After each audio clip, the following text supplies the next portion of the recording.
After suspending the Indus Waters Treaty with Pakistan, the Modi government is expected to take major steps forward, completing the stalled hydroelectric projects. A major meeting is likely to be held this week with Home Minister Amit Shah along with Water Resources Minister C.R. Patil, Power Minister Manohar Lal Khattar as well as Agriculture Minister Shivraj Singh Chauhan and senior officials from all related ministries. Since the suspension of the Indus Waters Treaty, 2 meetings have already taken place between Home Minister Amit Shah as well as Water Resources Minister C.R. Patil and top officials of the ministry. India aims to accelerate the stalled hydroelectric project in Jammu and Kashmir. Pakistan's Foreign Office has said, of course, in this particular regard, that they would specifically raise the issue of India's move to suspend the Indus Water Treaty, calling it an illegal action that endangers peace and security in the region. My colleague Shiv has the details. Those scoffing at India's move, suspending the Indus Water Treaty, those who think it's just smoke and mirrors, well, India has already issued notice under Article 12 of the IWT for modification of this treaty. And therefore, if the Tulbul navigation project and other infrastructural moves on the Wular Lake and beyond come into effect, it could be the beginning of the end of Pakistan's uninterrupted water privileges courtesy India. And remember, this isn't just a diversion. This is about ending the veto that Pakistan has taken for granted for way too long while perpetrating terror against India. And Defence Minister Rajnath Singh has met his Japanese counterpart, General Nakatani, for wide-ranging talks this is against the backdrop of rising tensions between India and Pakistan over the Pahalgam terror attack and China's persistent muscle flexing in the South China Sea. The Defence Ministry said that Indian and Japanese sides will exchange views and ideas on the current regional and international security situation. The two sides deliberating on ways to boost the Indian and Japanese defence industrial cooperation. I would like to thank the government of Japan for their strong expression of solidarity with India in the wake of the Pahalgam terrorist attack. Excellency, I take this opportunity to compliment you for your immense contribution in deepening of the Indo-Japan defence relations. You had earlier laid foundations for a strong bilateral defence partnership by concluding defence equipment and technical cooperation. A missile attack on Tel Aviv's international airport has forced the Air India flight operations from Delhi to Tel Aviv to divert. In fact, one of the flights was diverted to Abu Dhabi in the UAE and will be returning to Delhi from there. In view of the incident, the Tata Group Airlines has suspended services to and from the Israeli city till Tuesday. Do note that Air India is the only Indian airlines that operates flights between New Delhi and Israel. According to international media reports, a ballistic missile launched by Yemen-based Houthi militia hit this is the international airport, the busiest airport in Israel, leaving a few people injured.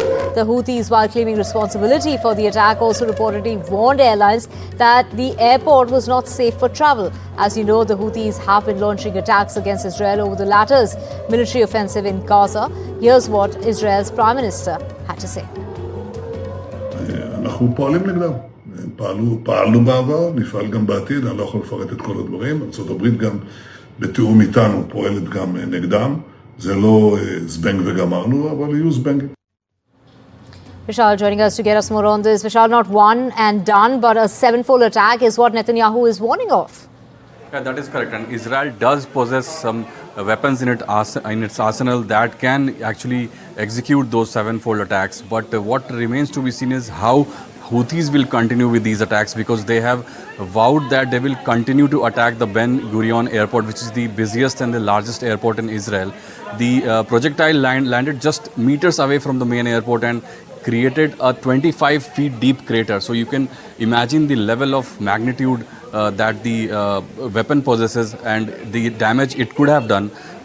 Luckily that did not happen. People got injured, but the attack was largely contained. Also, another fact of the story is that how did Houthis manage to penetrate the air shield of Israel, which Israelis say that it's almost impenetrable. So the technology that they possess, that seems to have overcome Israelis on some occasions in the last 1 year. So that will also be looked at. Right, and this meanwhile, Iran unveiled a new solid-fueled ballistic missile which it claims can bypass the United States anti-ballistic defense system amid ongoing nuclear talks with the United States. The Qasim Basir ballistic missile is said to have a 1,200-kilometer range and can identify and strike a designated target with pinpoint accuracy. This comes after a recent missile attack by Yemen's Houthi on Israel's airport, the country's biggest international airport. Let's listen in to what the Iranian defense minister had to say. اگر به ما حمله بشه، جنگی به ما تحمیل بشه، ما با قدرت پاسخ خواهیم داد. ما منافع اونا رو، پایگاه‌های اونا رو مورد حمله قرار خواهیم داد و در این راستا هیچ ملاحظه‌ای و هیچ محدودیتی قائل نیستیم. ما با کشورهای همسایه هیچ گونه خصومتی نداریم، برادران ما هستند، اما پایگاه‌های آمریکایی اهداف ما هستند. United States President Donald Trump has gone on to say that the United States was meeting with many countries, including China, on trade deals, and his main priority with China was to secure a fair trade deal. Now, Trump told reporters aboard the Air Force One that he had no plans to speak with the Chinese President Xi Jinping this week, but the United States officials were speaking with Chinese officials on a variety of things. A probe by the Israel Defense Forces revealed that a squad of Israeli soldiers stationed near the border with the Gaza Strip had abandoned civilians who were sheltering on this beach, the Zikkim beach, as Hamas invaded the area during the militant group's unprecedented attack which took place in 2023. The troops from the brigade's 51st Battalion withdrew from the Zikkim beach without adequately engaging with the militants of Hamas who arrived by speedboat. That led to the killing of 17 civilians in the area. Now, Russia said on Sunday that its forces had struck Ukrainian military targets in multiple directions over the past 24 hours, while Ukraine reported 253 battles on the front lines in the past day. In its daily report, the Russian Defense Ministry announced that its forces launched offensives in the directions of Kharkiv, Donetsk, Zaporizhia, as well as Kherson, while Russian forces have targeted military airfield infrastructure, defense enterprises, workshops producing drones, drone storage sites, and temporary deployment points of the Ukrainian forces across 158 locations, to be precise, according to the report.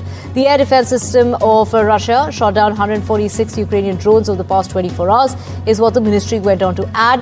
On the same day, the General Staff of the Ukrainian Armed Forces reported 253 combat clashes with Russian forces on the front lines over the past day, including 23 battles in Russia's Kursk region.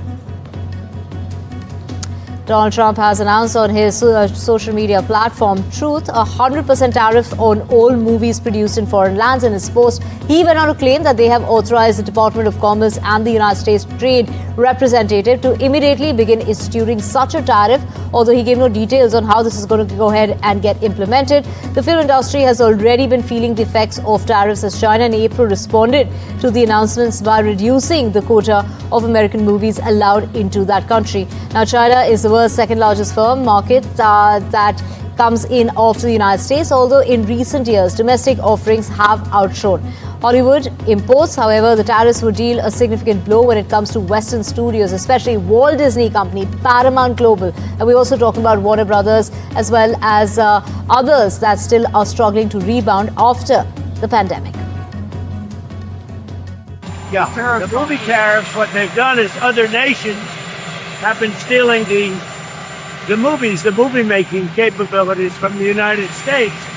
And I said to a couple of people, what do you think? I've done some very strong research over the last week, and we're making very few movies now. Hollywood is being destroyed. Now, you have an incompetent, grossly incompetent governor that allowed that to happen. So I'm not just blaming other nations, but other nations, a lot of them, have stolen our movie industry. And I'm saying, if they're not willing to make a movie inside the United States, then we should have a tariff on movies that come in. And not only that, governments are actually giving big money. I mean, they're supporting them financially. So that's sort of a threat to our country in a sense. And it's been a very popular thing. I can tell you one thing, movie makers love it.